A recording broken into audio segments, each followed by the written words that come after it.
ஆளுநர்களுக்கு கூடுதல் அதிகாரம் அளிக்கும் யுஜிசியின் புதிய விதிகளுக்கு எதிராக தனி தீர்மானம் நிறைவேற்றம். சட்டப்பேரவையில் முதலமைச்சர் மு.க.ஸ்டாலின் முன்மொழிந்த நிலையில் அதிமுக, விசிக உள்ளிட்ட கட்சிகள் ஆதரவு.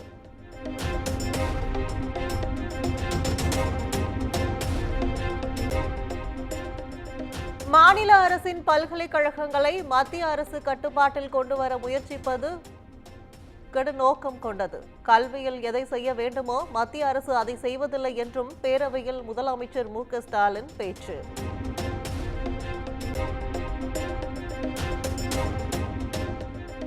முதலமைச்சரின் தனி தீர்மானத்திற்கு எதிர்ப்பு தெரிவித்து பாஜக உறுப்பினர்கள் வெளிநடப்பு. கல்வி தொடர்பாக திருத்தங்கள் வேண்டும் என்று பாஜக சட்டமன்ற குழு தலைவர் நயினார் நாகேந்திரன் பேட்டி.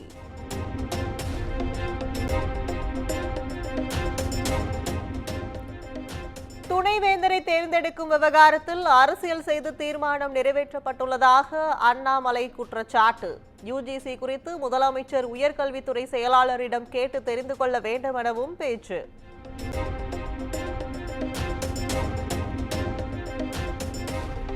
அறிக்கை சமர்ப்பித்தும் புதிய கல்விக் கொள்கை அமல்படுத்தப்படாதது ஏன்? மாநில கல்விக் கொள்கையை கிடப்பில் போட்டுள்ள தமிழக அரசு கைவிட முடிவு செய்துவிட்டதா எனவும் கல்வியாளர்கள் கேள்வி.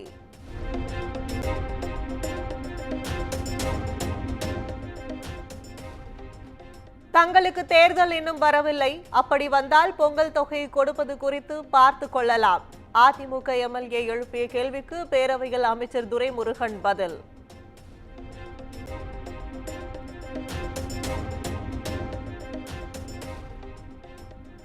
பொங்கல் பரிசு தொகுப்புடன் பரிசு தொகை வழங்காததற்கு நிதி நெருக்கடியே காரணம். அமைச்சர் தங்கம் தென்னரசு விளக்கம்.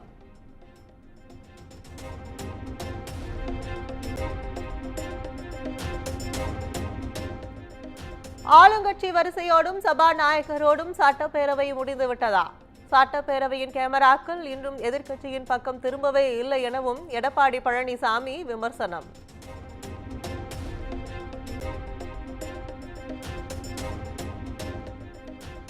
அமைச்சர்கள் பேசும்போது துறைசார் அதிகாரிகள் அவையில் இருக்க வேண்டும் என்ற மரபு மதிக்கப்படுவதில்லை. முன்னவர் துரைமுருகன் அதிருப்தி தெரிவித்த நிலையில் சபாநாயகர் எச்சரிக்கை.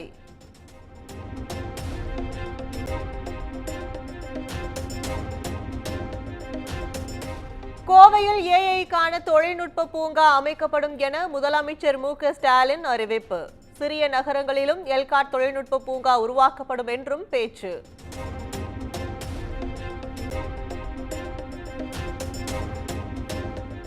பாலியல் வழக்கில் கைதாகியுள்ள ஞானசேகரன் திமுக அனுதாபி என முதலமைச்சரே ஒப்புக்கொண்டு விட்டார். அமைச்சர்களின் கருத்தை சுட்டிக்காட்டி அண்ணாமலை பேச்சு.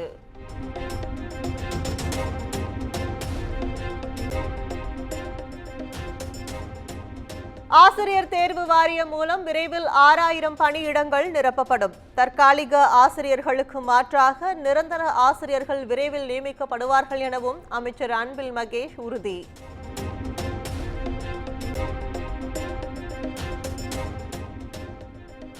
மூன்று ஆண்டுகளில் 10 லட்சம் கோடி முதலீடுகள் ஈர்க்கப்பட்டு 31 லட்சம் பேருக்கு வேலை வாய்ப்பு. தொழில்துறை அமைச்சர் TRP ராஜா சட்டப்பேரவையில் தகவல்.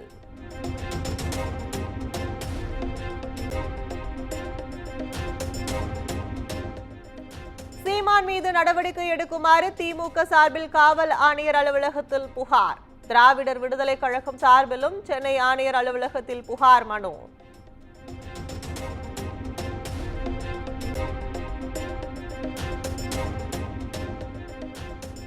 அம்பேத்கரையும் பெரியாரையும் ஒப்பிடுவது முரண் என நாம் தமிழர் ஒருங்கிணைப்பாளர் சீமான் பேட்டி. பெரியாரின் எழுத்துக்களை அரசுடைமையாக்கிவிட்டு என்னிடம் ஆதாரம் கேட்டால் தர தயார் என்றும் ஆவேசம்.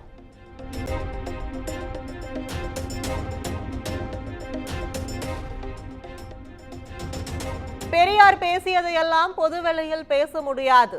அவர் பேசிய பல சர்ச்சைகள் இன்று மறைக்கப்பட்டு அழிக்கப்பட்டு உள்ளது. சீமானின் பேச்சுக்கு ஆதரவு அளித்து அண்ணாமலை பேட்டி.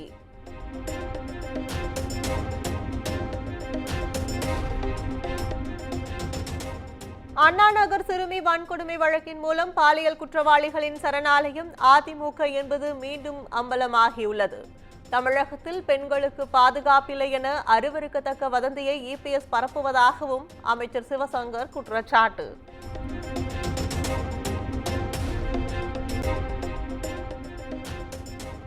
அமைச்சர் செந்தில் பாலாஜி வழக்கில் கூடுதல் குற்றப்பத்திரிகையை தாக்கல் செய்தது அமலாக்கத்துறை. போக்குவரத்து துறையில் வேலை வாங்கி தருவதாக பதிவு செய்யப்பட்ட வழக்கில் தாக்கல்.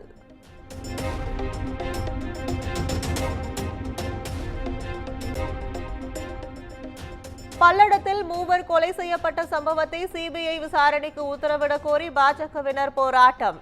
யார் அந்த சார் என்ற வாசகத்தோடு QR கோட் அடங்கிய டி-ஷர்ட் அணிந்து ஆர்ப்பாட்டத்தில் பங்கேற்ற தொண்டர்கள்.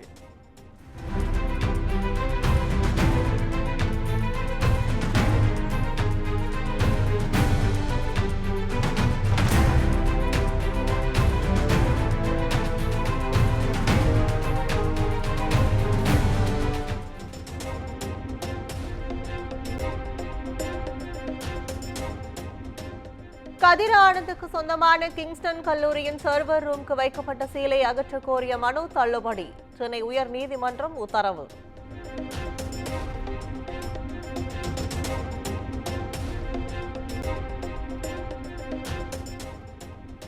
திமுக எம்பி கதிர் ஆனந்த் கல்லூரியில் நடத்தப்பட்ட சோதனையில் 2.5 கோடி ரூபாய் பறிமுதல் செய்யப்பட்டது. ஜனவரி 3ஆம் தேதி நடத்திய சோதனையின் போது கல்லூரி நிர்வாகம் ஒத்துழைப்பு வழங்கவில்லை. உயர்நீதிமன்றத்தில் அமலாக்கத்துறை தரப்பு வாதம்.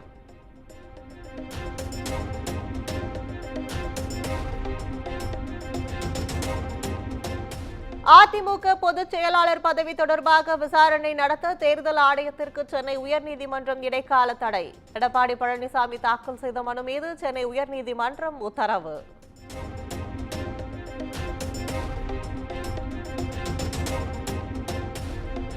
தமிழ்நாட்டில் டங்ஸ்டன் சுரங்க திட்டத்திற்கு அரசு ஒருபோதும் அனுமதி தராது. பேரணியில் ஈடுபட்ட மக்கள் மீது பதியப்பட்ட வழக்குகளை ரத்து செய்ய நடவடிக்கை எடுக்கப்படும் என்றும் அமைச்சர் மூர்த்தி உறுதி.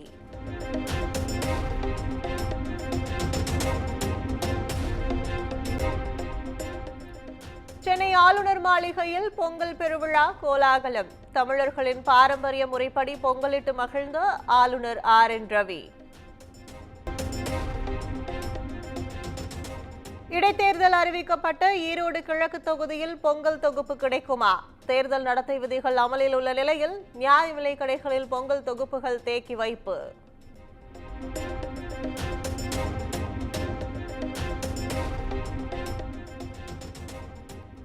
மத்திய சிறைகளில் நடந்த முறைகேடுகள் குறித்து முழுமையாக விசாரணை நடத்த உயர்நீதிமன்ற மதுரை அமர்வு உத்தரவு.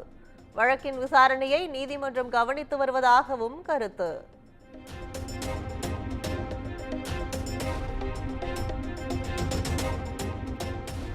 கோவையில் மாட்டிறைச்சி பிரியாணி விற்பனை செய்தவரை மிரட்டிய விவகாரம். பாஜக பிரமுகர் மீது 4 பிரிவுகளின் கீழ் வழக்கு பதிவு.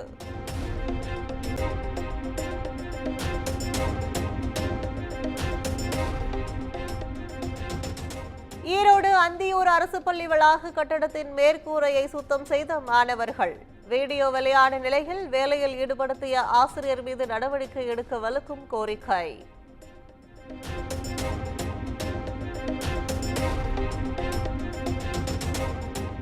கேரளாவில் இருந்து கன்னியாகுமரிக்கு ஹோட்டல் கழிவுகளை ஏற்றி வந்த 5 வாகனங்கள் பறிமுதல். கழிவுகளை ஏற்றி வந்தது தொடர்பாக 9 பேரை போலீசார் கைது செய்து விசாரணை.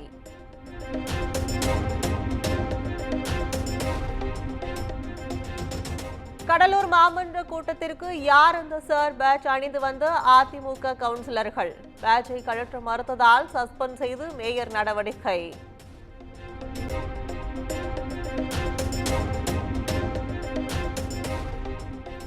பொங்கல் பண்டிகையை முன்னிட்டு கோவையில் ஆம்னி பேருந்துகளின் கட்டணம் 3 மடங்கு உயர்வு. அரசு பேருந்து மற்றும் ரயில்களில் டிக்கெட்டுகள் காலியாகிவிட்டதால் ஆம்னி பேருந்துகளை நாடி செல்லும் நிலை.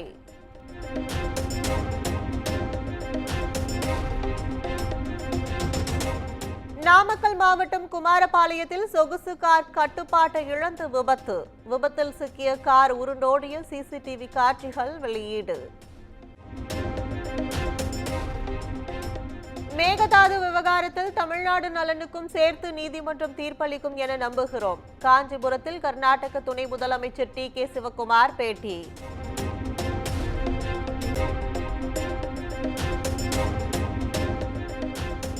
சபரிமலை பாதையை மேம்படுத்தும் மாஸ்டர் பிளானுக்கு கேரள அரசு ஒப்புதல். திட்டத்திற்கு 778 கோடி நிதி ஒதுக்கப்பட்ட நிலையில் ஒப்புதல் வழங்கியதை எக்ஸ் தளத்தில் பதிவிட்ட பினராயி விஜயன்.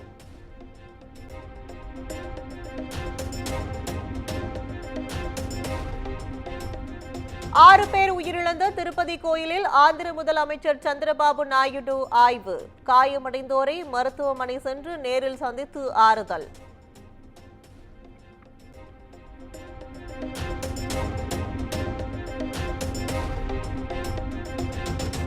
அசாமின் டிமா ஹசாவ் நிலக்கரி சுரங்கத்தில் சிக்கிய 8 தொழிலாளர்கள். 4வது நாளாக தொடரும் மீட்பு பணியின் ட்ரோன் காட்சிகள் வெளியீடு.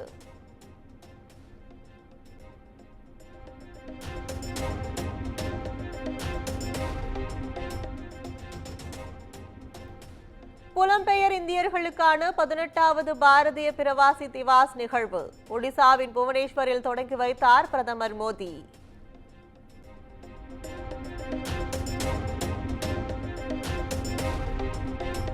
அயோத்தி ராமர் கோயில் கும்பாபிஷேக 1ஆம் ஆண்டு நிறைவு நாள். முன்னேற்பாடுகள் தீவிரமடைந்த நிலையில் பலத்த பாதுகாப்பு.